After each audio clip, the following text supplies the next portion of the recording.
नमस्कार दोस्तों। अब हम बात करेंगे लोग जो सांसदों की है, तो उसमें सरकार की निगरानी किस प्रकार होती है, तो देखते हैं। संसदीय लोकतंत्र में सरकार अपने कार्यों के लिए संसद के प्रति सामूहिक रूप से जवाबदेह होती है। इसलिए सरकार के कार्यों की समीक्षा करने के लिए सांसदों को अनेक प्रकार के साधन हासिल होते हैं।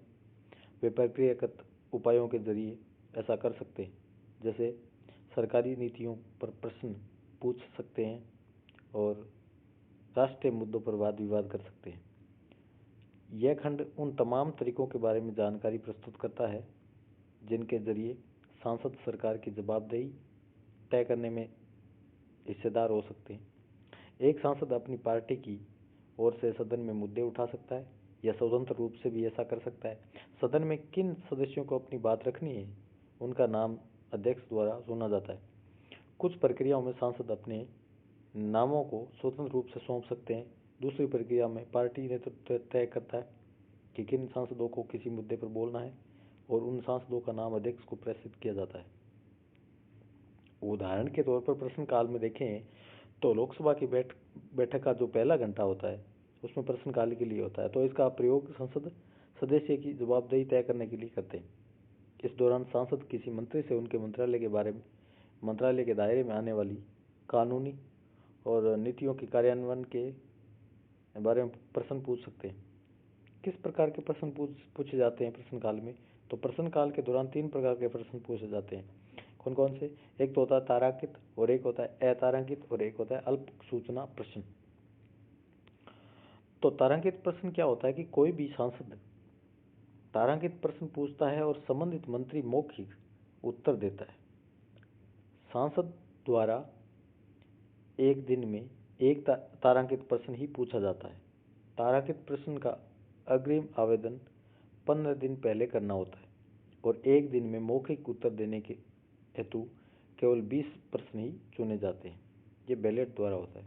इसके पश्चात प्रश्न करने वाला संसद सदस्य यानी कि सांसद अधिक से अधिक 2 अनुपूरक प्रश्न पूछ सकता है।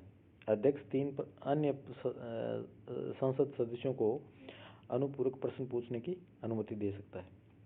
ठीक। अब होता है तारांकित प्रश्न की तैयारी कैसे करते हैं, तो विभिन्न मुद्दों और नीतिगत दृष्टिकोण पर सरकार के विचारों को जानने के लिए तारांकित प्रश्न एकदम उपयुक्त होते हैं। इसके बाद सांसद अनुपूरक प्रश्न पूछ सकते हैं और दूसरे सांसद भी उनसे जुड़े प्रश्न कर सकते हैं।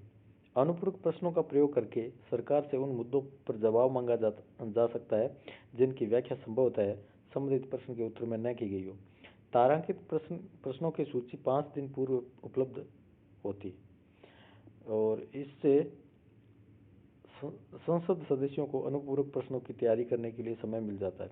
सामान्य तौर पर प्रश्नकाल के लिए आवंटित 1 घंटे में 5-6 प्रश्नों के उत्तर दिए जाते हैं।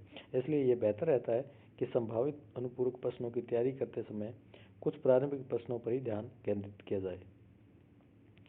अब एक होता है अतारांकित प्रश्न। ये क्या चीज़ है कि अतारांकित प्रश्न का उत्तर मंत्रालय द्वारा लिखित में दिया जाता है।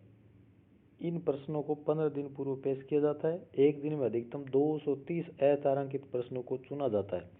एक संसद सदस्य एक दिन में अधिकतम 10 प्रश्न प्रस्तुत कर सकता है, जिनमें 5 प्रश्न उसके नाम से सूचीबद्ध हो सकते हैं। इनमें से केवल एक प्रश्न तारांकित हो सकता है। अतारांकित प्रश्न के लिए तैयारी कैसे करते हैं, तो अतारांकित प्रश्न के बाद अनुपूरक प्रश्न पूछने की अनुमति नहीं है। यही कारण है कि ऐसे प्रश्न आंकड़ों सूचना से संबंधित प्रश्नों के उत्तर प्राप्त करने में सहायक होते हैं। और एक होता है अल्प सूचना प्रश्न। ऐसे प्रश्न अति आवश्यक एवं लोकहित के मामलों से संबंधित होते हैं। इन्हें 10 दिन के नोटिस की अवधि से कम समय में पूछा जा सकता है। तारांकित प्रश्नों की तरह अल्प सूचना प्रश्नों के उत्तर भी मौखिक होते हैं, जिनके बाद अनुपूरक प्रश्न पूछे जा सकते हैं। ऐसे प्रश्नों को अध्यक्ष के विवेकाधिकार पर संबंधित मंत्री की सहमति से स्वीकार किया जाता है। इस प्रक्रिया का प्रयोग बहुत कम किया जाता है। पिछले 10 वर्षों में ऐसे कोई प्रश्न नहीं स्वीकार किया गया है। अब एक होता है शून्यकाल। तो शून्यकाल क्या है कि प्रश्नकाल के तुरंत बाद का घंटा शून्यकाल कहलाता है। संसद में जब प्रश्नकाल समाप्त हो जाता है तो उसके जस्ट बाद का जो पीरियड होता है वो शून्यकाल होता है।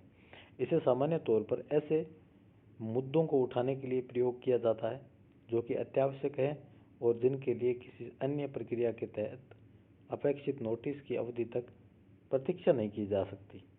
शून्यकाल के दौरान मुद्दे उठाने के लिए संसद सदस्यों को बैठने के दिन लोकसभा अध्यक्ष को प्रातः 10 बजे से पहले नोटिस देना होता है। नोटिस में वह विषय स्पष्ट होना चाहिए जिसे सदस्य सदन में उठाना चाहता है। अध्यक्ष यह निर्णय लेता है कि इस मुद्दे को उठाने की अनुमति दी जानी चाहिए अथवा नहीं। इसके अतिरिक्त शून्यकाल के दौरान अल्प सूचना प्रश्न भी पूछे जा सकते हैं। सदन के पटल पर पत्र रखना।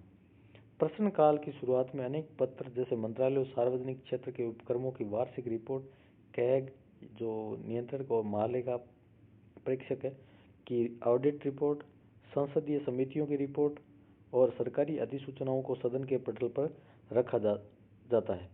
तो ये सदन के पटल पर पत्र रखना होता है। उसके बाद हम बात करेंगे वाद विवाद और प्रस्ताव। तो संसद सदस्य सदन में विभिन्न मुद्दों को उठा सकता है। इनमें से कई को प्रस्ताव के रूप में पूछा जाता है और फिर उन पर मतदान होता है। सदन इसमें कुछ पर बिना मतदान के केवल चर्चा भी कर सकता है। तो ऐसे अनेक मौके होते हैं जब सांसद सदस्य खुद पहल करके विभिन्न विषयों को उठा सकते हैं। इनमें से कई प्रक्रियाओं पर निम्नलिखित चर्चा की गई है। अब नियम 377 के तहत विषय कौन कौन से आते हैं? तो सभा पटल पर पत्र रखने के बाद जिन विषयों को प्रश्न, अल्प सूचना प्रश्न, ध्यान आकर्षण प्रस्ताव इत्यादि से संबंधित नियमों के अंतर्गत नहीं उठाया जा सकता, उन विषयों को सभा पटल पर पत्र रखने के बाद नियम 377 के अंतर्गत उठाया जा सकता है। तो नियम 377 विषय समझ में आ गया।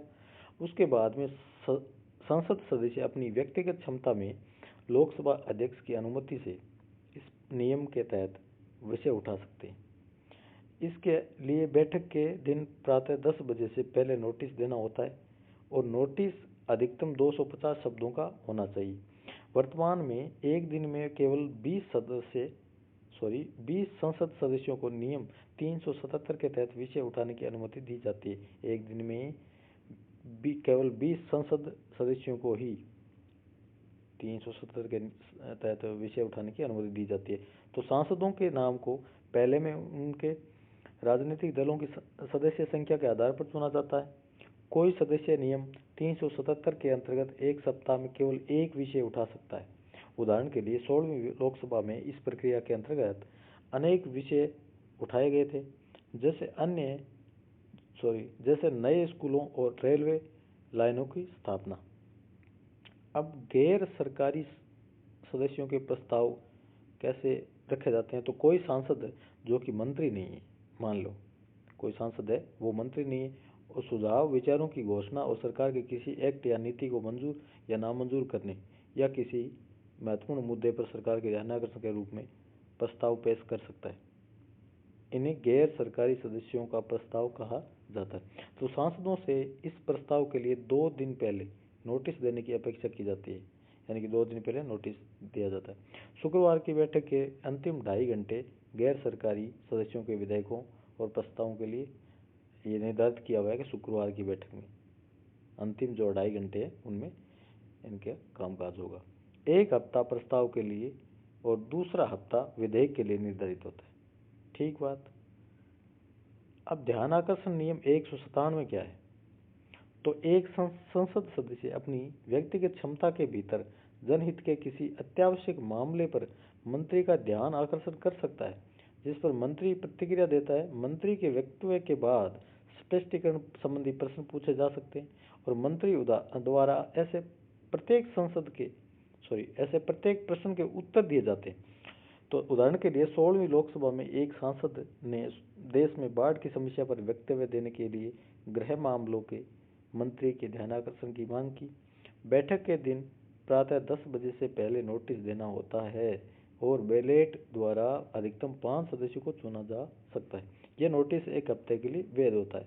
एक दिन की बैठक में ऐसे 2 मुद्दों को उठाने की अनुमति दी जाती है। तो यह ध्यान आकर्षण नियम 157 में। फिर है आधे घंटे की चर्चा नियम 55। ये क्या है कि जब किसी तारांकित या अतारांकित प्रश्न को अतिरिक्त स्पष्टीकरण की जरूरत होती है तो एक संसद सदस्य आधे घंटे की चर्चा शुरू कर सकता है। इसके लिए उसे 3 दिन के अग्रिम नोटिस की अपेक्षा की जाती है, जिसमें उसे इस चर्चा का कारण बताना होता है।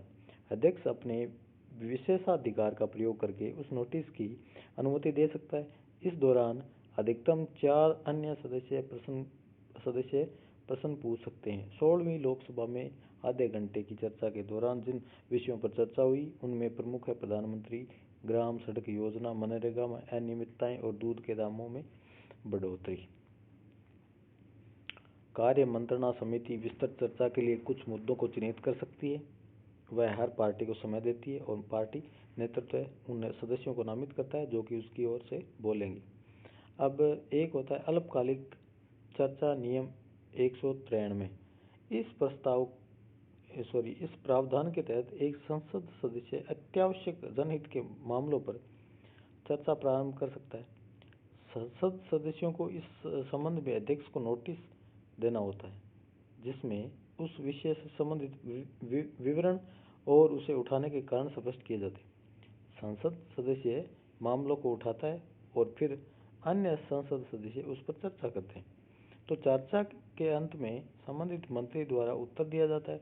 16वीं लोकसभा में इन नियमों के अंतर्गत देश में कृषि संकट, महंगाई और विभिन्न प्राकृतिक आपदाओं जैसे मुख्य मुद्दे उठाए गए थे। नियम 184।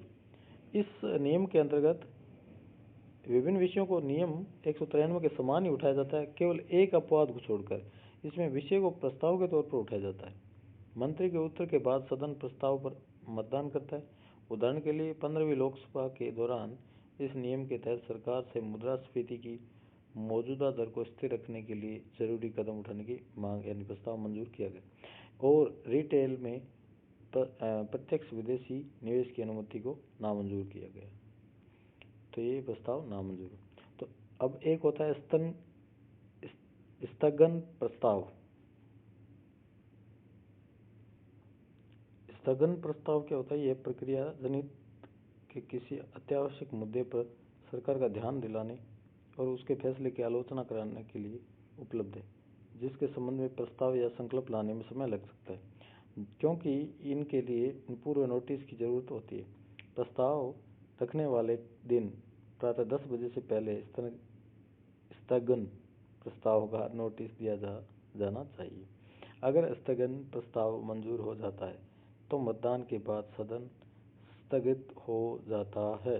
स्थगन प्रस्ताव के मंजूर होने का अर्थ यह है कि सरकार की नीतियों से जबरदस्त असहमति जताई जा रही है। हालांकि इसमें सरकार के त्यागपत्र देने की अनिवार्यता नहीं है। 16वीं लोकसभा में एक स्थगन प्रस्ताव पर चर्चा की गई थी।